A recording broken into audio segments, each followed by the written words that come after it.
being a preacher, we try to pride ourselves on good sermon illustrations, and I gotta tell you about one that didn't go as planned. It was a long time ago, and I wanted to teach kind of the lesson I'm going to teach today. Actually, it worked. It just had an unexpected side effect, and I bent a spoon, and I wanted to illustrate two things. One is that if you bend a spoon and bend it back again, it will be weaker, even if you make it visible at that, it visibly looks perfect after you bend it back into shape. It'll be weaker at that spot. Well, that would have been great if I would have finished there. What I didn't, I was going to take it a step further, and I decided to bend it back and forth until it broke. This, first of all, took a little bit longer than, even it was a cheap spoon I got from those dollar store cheap metal spoons. But I didn't expect the second thing to happen. One, it took longer, but the second thing was I did successfully break it and wanted to teach that we can become broken. But I didn't understand exactly how much friction there was in doing that, and I burnt my hand pretty good trying to. I touched pretty close to where it broke, and I did not know exactly how hot that would get. I had like a blister for a couple of days. But the point that I was teaching in that is, I kind of want to go back to as we look at today's discussion. And so I want to tell you another story. I go back a little bit further in time to my childhood. And it's not really a specific story or event. It's just a recurring thing that happened as a young person. Me and my brother were pretty bad kids. I mean, I suppose we were good kids, but we could get into quite a bit of I don't know about trouble per se, but we could make a lot of headaches for our poor mother, and so this would happen on a regular basis. By regular basis, I mean several times a day, and every once in a while, not every day, but every once in a while, we would get to such a level that Mom couldn't really take it anymore, and she did various things. But one of the things that she did on occasion was she would yell at us in Spanish. So we knew that she was saying something she didn't want us to know what she was saying, but she would go into Spanish. She didn't know a lot of Spanish, but she knew enough. And so that was the wake-up call. That meant things are serious. It's like, Tom, she's in Spanish. We better be good. Right? So what I want to talk about, we try to connect bending spoons and Mom yelling at us in Spanish. What in the world are you talking about? But a lot of times when we've talked about reactions and what our reactions are based on, but in doing these reactions, we set a new baseline. Now, depending on how you want to look at it, you raise the baseline or lower the baseline, whatever. But we set a new baseline for the reaction and for the expected response. So what I learned and what my brother learned was that we really needed to pay attention when Mom was in Spanish. Right? That was a baseline that she set for us. And so it changed our expected behavior.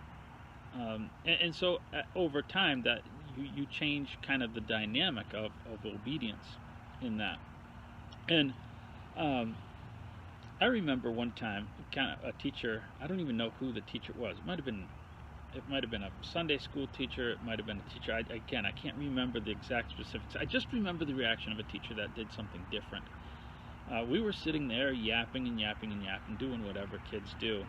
And all I remember, I can't even remember the kids I was with. I can't remember the setting. I just remember the awkwardness of not knowing how long this had gone on for, and suddenly realizing that our teacher was sitting there at the desk, quiet the whole time, didn't say a peep, didn't yell at us, was just waiting for us to finish. And when we were finished, and we're all like looking nervous, and he said, "Are you done?" And it was so awkward. But there was a new baseline set, so the bar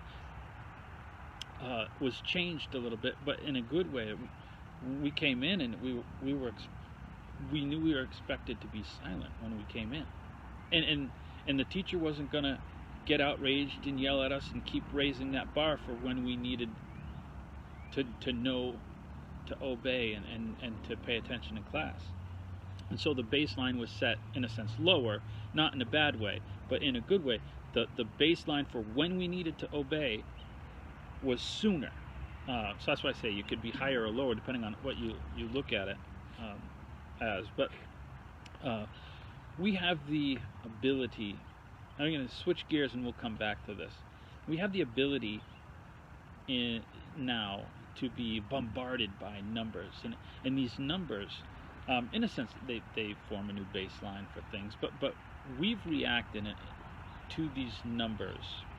And maybe I'll share some of these numbers over the next couple of days, because some of them are pretty sad. But I just want to share statistics. I do like math, and it's one of my weaknesses, I guess. But we've shared the ability to share these numbers and be bombarded by them on a moment-by-moment basis. I mean, you can just keep on click and refresh and see how many people have died in the last 2 minutes of this thing or whatever.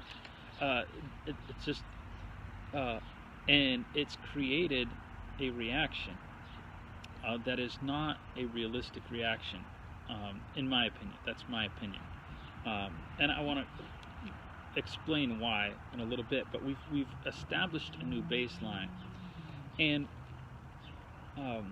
what I mean by that is that we've now reacted. There's a number of deaths that have occurred, and those are all tragic. And maybe in the future we'll look at the exact reaction that we've had and what things have occurred. But this baseline of this reaction is now set to a general number, because we're bombarded by numbers, and how many deaths per day we're willing to suffer before we voluntarily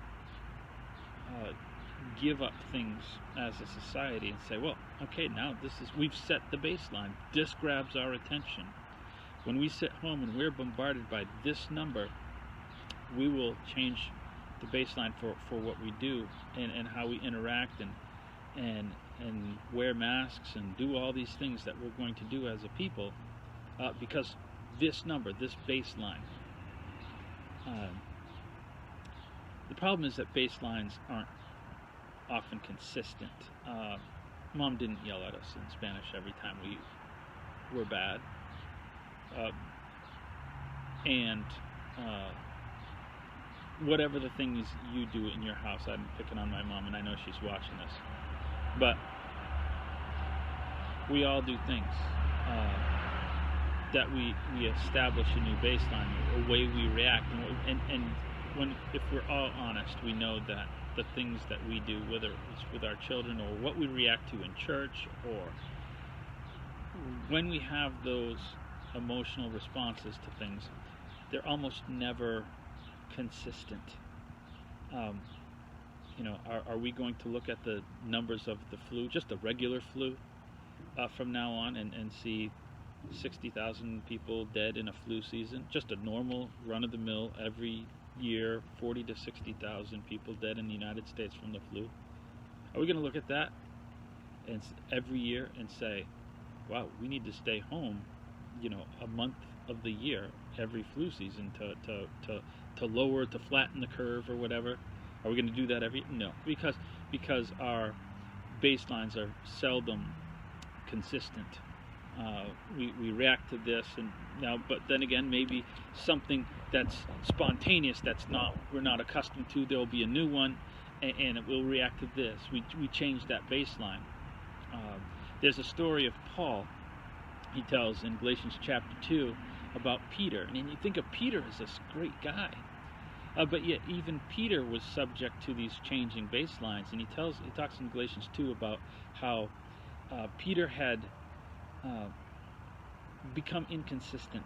He said, you ate with Gentiles before, but then when certain men came and you claimed to they claimed to be sent by James, then all of a sudden you changed your baseline of what you did, and now you're not going to eat with them. And he said it got so bad that even Barnabas, and Barnabas is the son of consolation. I mean, he is the guy that takes in he is just the greatest, most unifying person in the New Testament, I think. Just this willingness to go out on a limb and do sacrificial things for people. Even Barnabas got carried away with the hypocrisy, he says, because we have this changing baseline, and it's inconsistent, and that's what hypocrisy is. It's inconsistent. So I want to encourage you to look at the baselines, whether it's with your kids, if you have kids, and the standards you set, if it's in church, the way we deal with interpersonal problems, or the way we react to situations. Are we reacting simply to a bombardment of emotions or numbers or situations, whatever it is, or are we acting in a level-headed way that is sustainable from one situation to the next situation?